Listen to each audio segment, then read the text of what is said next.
Signs are glass tubes bent into letters or shapes, then filled with inert gas. When the electric current hits the electrodes in the tubes, electrons flow through the gas, making its atoms glow.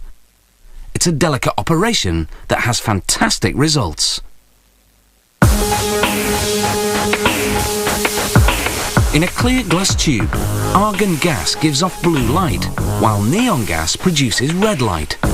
To create vivid designs, they can meld those two base colours into more than 80 additional colours by using glass tubes that are coloured with fluorescent powders.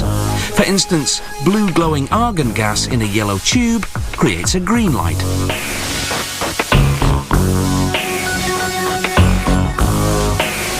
To shape the tube, they use a glass blowing technique. Following a pattern drawn on a fire-resistant sheet, they mark where they have to bend the tube.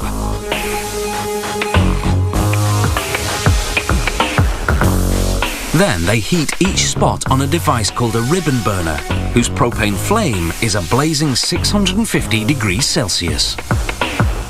Within half a minute, the glass softens enough to be pliable. They gently bend the tube, then blow into the uncorked end to restore the tube's original diameter. With each bend, they check the shape against the pattern. Every so often, pressing a wooden block along the tube to equalize the width. Argon gas emits steel blue light, but this blue-colored tube will change to a dark blue. After shaping, they cut the excess and rub the colouring powder off the ends. Now they can attach these glass casings, which contain electrodes.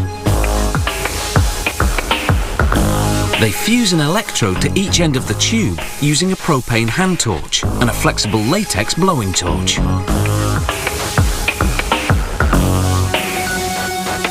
They seal the glass around one electrode, but leave the other one open.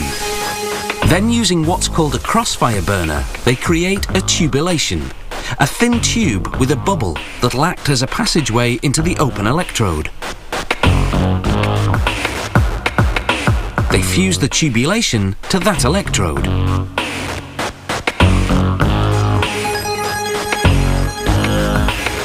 Then carefully inject a drop of mercury into the open end of the tubulation. Argon gas needs a touch of mercury to brighten the colour it emits. Neon gas doesn't.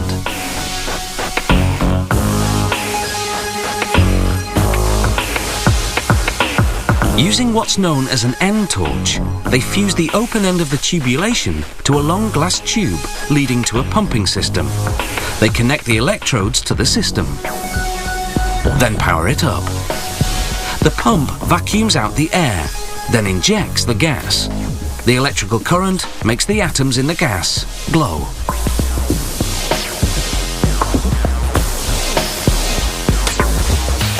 To trap the gas inside the tube, they use the crossfire burner to remove the tubulation and seal off the open electrode, making sure the drop of mercury has descended into it first.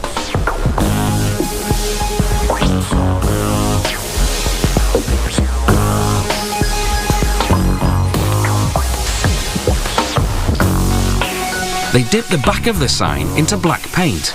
This will make the lettering or design stand out.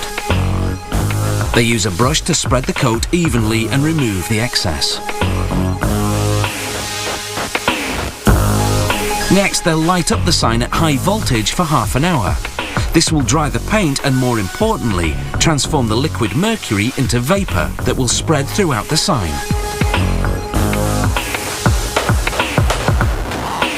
Using transparent clips, they mount the sign onto a black plexiglass background to make it stand out even more.